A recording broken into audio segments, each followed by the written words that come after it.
Hello, Namaskar, Vanakkam.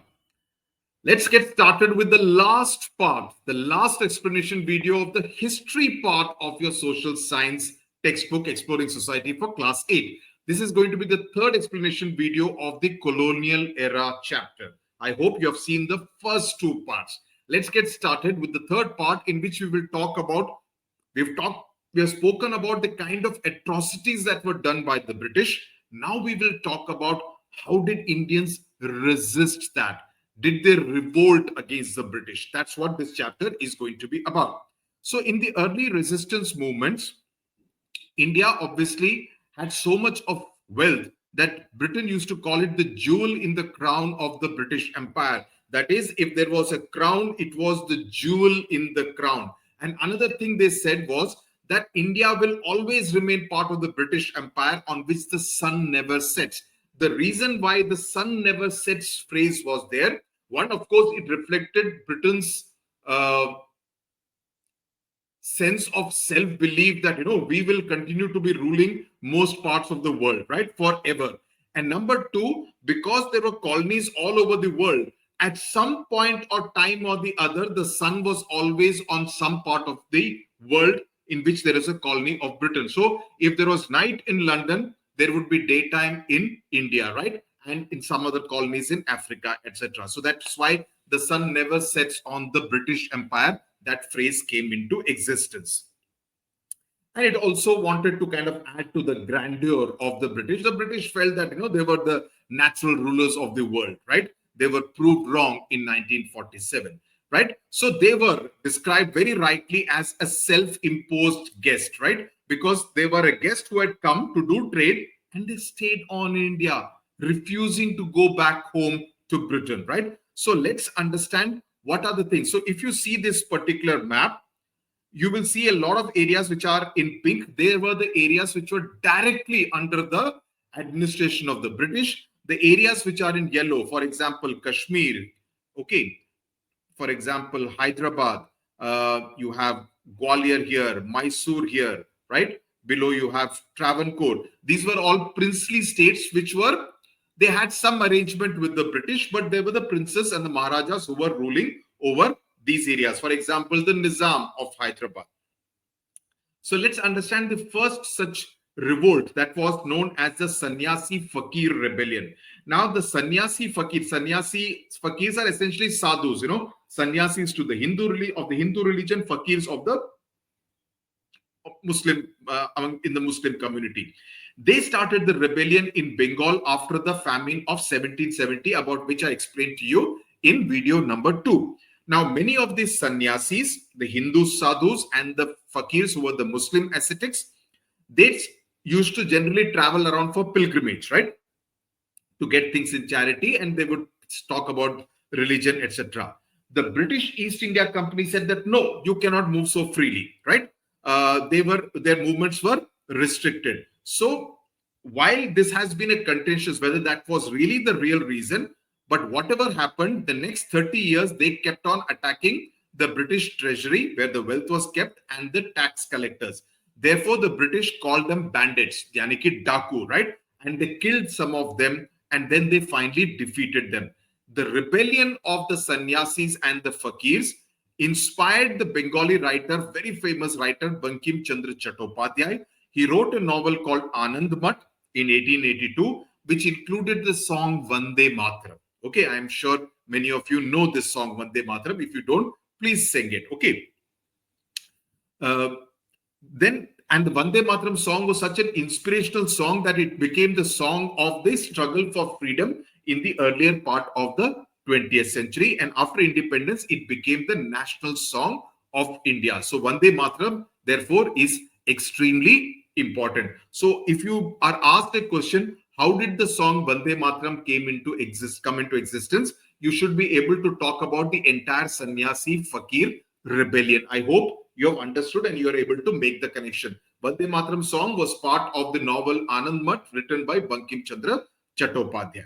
Now the second one were the tribal uprisings, the Adivasis. Now the tribal communities, they felt threatened because the Britishers were moving into the forests and they were trying to control the forests. They said that these tribals are primitive, they're old fashioned, they're not modern kind of thing. They cannot be allowed to get into the forest and take whatever wood, leaves, plants, whatever produce is there from the forest. They cannot be allowed to take that. So they wanted to control the movements of these tribals in the forest areas, right? So they started restricting their movement. They started acquiring the land which belonged to the tribals. They turned it into private property. They started imposing taxes.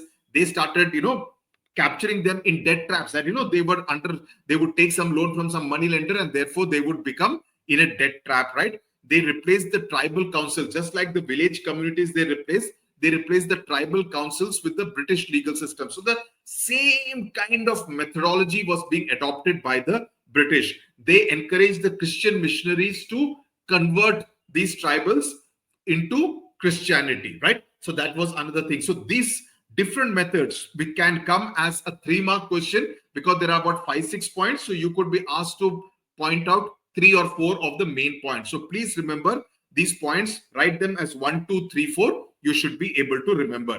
And also, colonial law, they categorize the tribal communities as criminal tribes. That is, just like they were classified as bandits, they say that these are all criminals. So that gave them an excuse to put them in jail.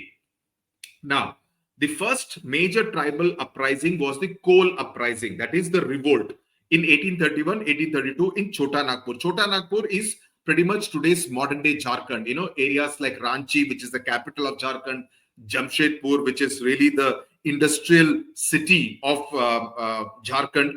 All these are part of the Chota Nagpur plateau, right? So that's where the coal uprising happened, when the British introduced land policies that favored outsiders over the original inhabitants. That the original inhabitants, they did not get the right, but people from outside, they were given the right to acquire land. It favored them. So the coal tribals, which included the Mundas and the Orions, these are the two major communities in the coal tribes, right?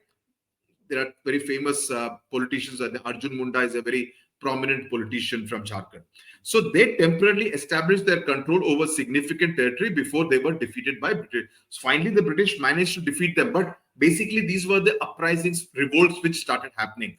Then there was this Santhal rebellion in 1855. That is after 1832. This was almost 20 plus years later. In 1855-56, a widespread uprising of the Santhal people across different parts of Jharkhand, Bihar, and West Bengal was led by two brothers, Sidhu and Kanhu Murmu.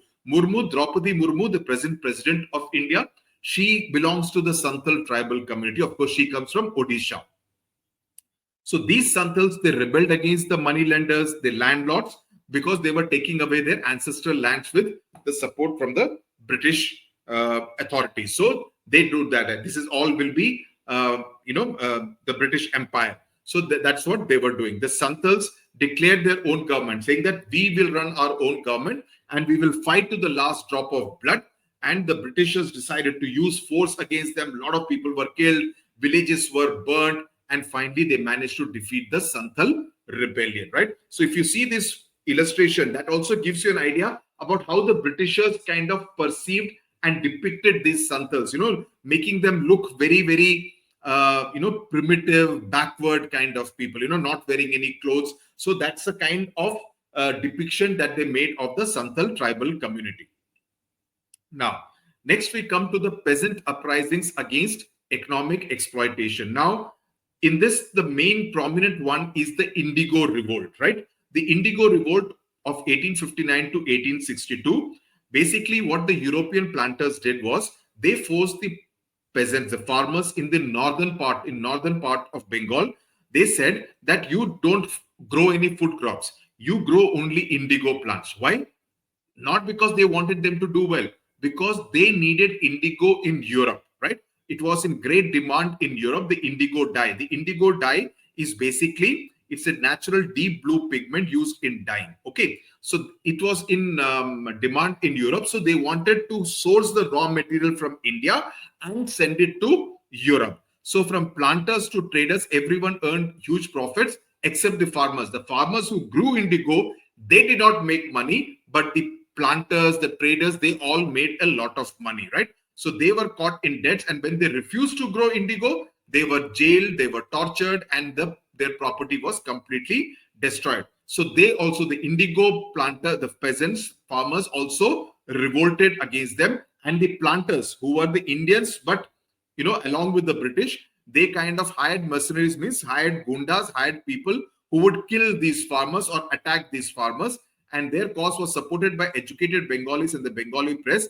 And therefore, the British authorities were eventually forced to restrict some of the worst abuses. Later on in Champaran, also the Indigo revolt happened when Mahatma Gandhi was in India after 1915, around 1970. So that is what. Now let's come to the big one, the 1857 First War of Independence. It was known as, the British prefer to call it, the Mutiny of 1857, because mutiny essentially refers to a rebellion by soldiers or sailors in the Navy against their officers. So it looks like, only the army is rebelling. But when you call it the First War of Independence, Veer Savarkar called 1857 rebellion as the first war of independence. Okay. But it was also known as the Rebellion of 1857. So sepoys were essentially soldiers who were enrolled in the East India Company army, right? Because before 1857, it was East India Company. After the revolt of 1857, the British Empire took over. So we are talking about the East India Company, right? So at that time, many Indians were also enrolled, had joined as soldiers, right? So basically what happened as a result was this kind of a complete revolt, where it actually started with 1806 in Vellore. Vellore is a town in Tamil Nadu, in the northern part of Tamil Nadu, very close to the Andhra-Tamil Nadu border today. In fact, from Tirupati, it is just 1 hour drive to Vellore. So there is a fort called Vellore Fort. There is a famous medical college and hospital called CMC Vellore, Christian Medical College, Vellore. Okay, I had gone to Vellore earlier this year. So there, when did I go? I went in March, April 2025. So there's the Vellore Fort, very much in the center of Vellore, right? Now there I saw that was where the first revolt took place, where the soldiers revolted against the officers. Why? Because the Britishers said that, Hindus cannot wear religious marks on their forehead like this. You would wear some, some kind of chandan, what we call in Tamil, we call it vivodi, etc. We wear. So that was not allowed. Tilak, as they say in Hindi, or Muslims had to shave off their beards. So that was not. So Hindu and Muslim soldiers did not approve of it. So the sepoys took control of the Vellore Fort and killed many British officers. However, the Britishers managed to crush the revolt. Now that happened in 1806. From 1806, after 49 years, 1857 revolt took place, which was a bigger revolt. This was only in Vellore. This was much more widespread. Why did it happen? Because in 1857, there were some rumors that were spread that, in the cartridges are something which are used in the weapons, in the guns, right? They had they were greased with cow and pig fat. So when it is greased with cow fat, this was a rumor which was spread, right? This was what, people started believing it. Hindus were offended, pig fat, Muslims were offended. So because of this, the revolt started taking place. And in Barakpur, which is in present-day West Bengal, Mangal Pandey was a sepoy. He attacked 2 British officers. There is a movie called Mangal Pandey, which was made by Amir Khan. You could go and have a look at it. It must be there on some OTT platform. He was executed. He was killed by the Britishers. He was hanged. And that kind of created more, people became more angry that Mangal Pandey had been killed. So from Barakpur in Bengal to Meerut in present-day Uttar Pradesh, the revolt spread. Some of them, the Meerut soldiers, that particular regiment, they also revolted. They also killed the British officers. They started marching to Delhi, where they declared that Bahadur Shah Zafar, the last emperor of Mughals, would be the emperor, would be the leader, but he was a very weak and a very old kind of man. He was subsequently exiled to Burma, which is known as Myanmar today. The military decisions were taken by the commanders. The revolt spread to Lucknow, to Jhansi, right, to Kanpur. All these places, the revolt spread from Meerut to Delhi to Lucknow to Jhansi to Kanpur. In Kanpur, rebel forces under Nana Sahib, he initially agreed to give passage to British civilians, but then he killed 200 men, women, and children. which are there. So, there was this kind of behavior from both sides. The British response was also very brutal. At Kanpur, they kind of did mass executions. In Lucknow, at the residency, something 700, 800 people were killed. I went to Lucknow recently. A lot of people were killed out there. So the Great Rebellion, it created an impact, but the sepoys, there was no unified command leadership structure.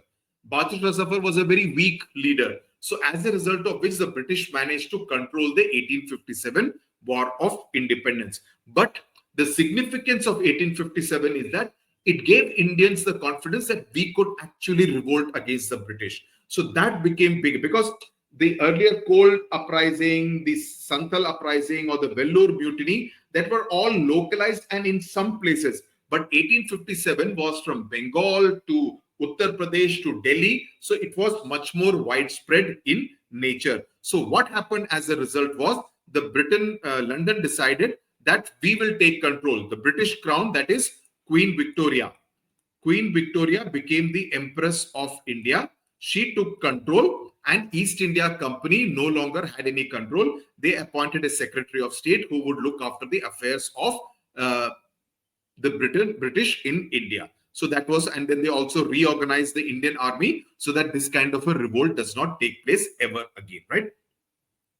Now, what happened as a result of European colonialism in India? That's something which you need to understand. When you say European, we essentially mean Britain, though there was some presence of Portuguese in Goa, etc., French in Puducherry, but essentially largely Britain. So basically what they believed that, we are on a civilizing mission. We want to improve the quality of people. We want to educate India. So they believed that, we will make India a more civilized nation.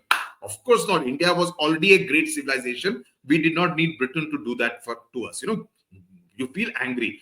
But in the process, they were subjugating Indians. So let's look at the stories of two heroines. First one was Rani Lakshmibai.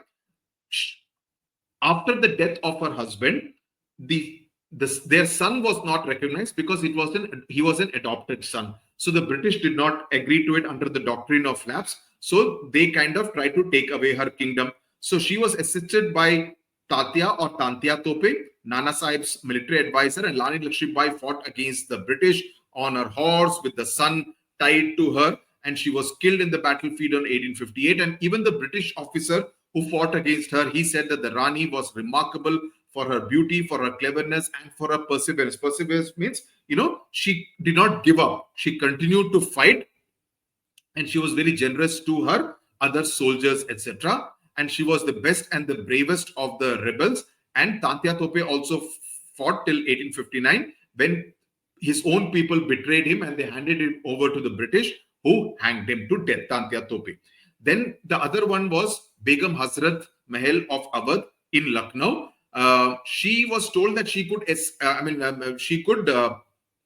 the British would let her go if she surrendered, but she said, no, I will not do that. She led the defense of Lucknow when the British tried to recapture the city in 1857. I just now mentioned the Lucknow residency, right? So she also said something very significant. She went off to Nepal subsequently, but Queen Victoria, when she said that, we will not interfere in your religious matters, Hazrat Mahal said that do not believe the British because they will not keep their word. So it's an unvarying custom of the English that what they do is to never forgive a fault, be it great or small. So they will not forgive us. They're just saying it like that, but they will definitely come back to us. They would try to hit back. So Hazrat Mahal did not believe the Britishers. So only a few Indians, they accepted the British rule as inevitable, but many Indians kind of, were abused, they were exploited, there was violence done against them, and they were uprooted from their culture.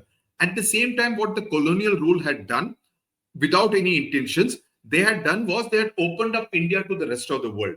People became more aware of what was happening in India because of what Britain was doing. Because the news from Britain would be published in newspapers and gazettes in London. What I told you in the previous chapter on Marathas about Shivaji, right? So people came to know, oh, there is a ruler called Shivaji. There are the Mughals. This is what is happening in Vellore. This is what is happening in Delhi. This is what is happening in Kanpur. So they came to know about a lot of things. So the British were very systematic in documenting every aspect. So everything was documented. So that meant more people were aware of what was happening, even though it was with a British bias.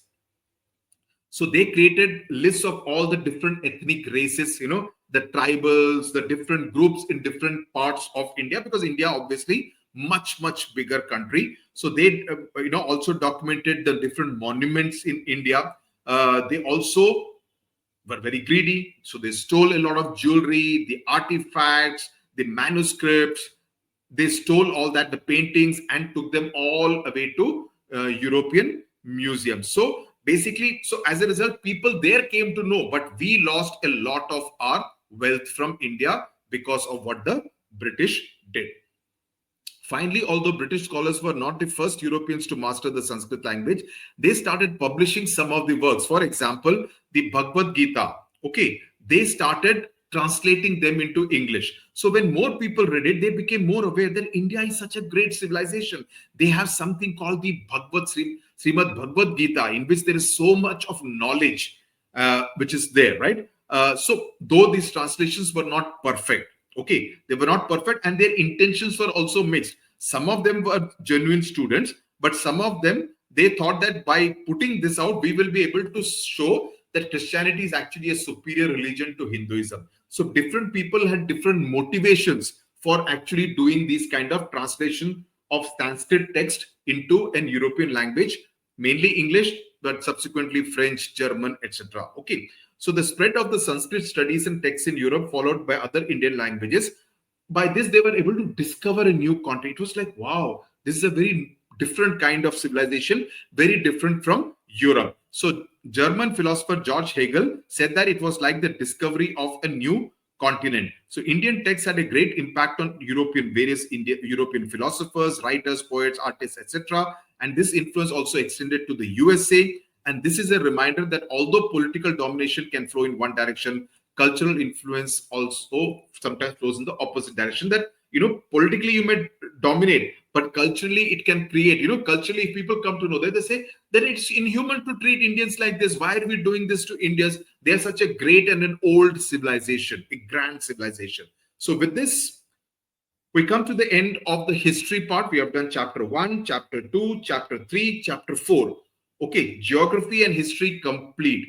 Economics has also been done. Civics, one chapter has been done. The second chapter on parliament will also be done. With that, we'll be finishing off with the entire social science syllabus. Okay, tata, bye bye. Thank you very much. Like the video, share the video, subscribe to the channel, because unless I have your support, it will be very demotivating to do these videos, because if there are no people watching, then there's really no point doing all these videos. Isn't that so? Tata, bye bye. God bless you. Thank you very much. Namaskar.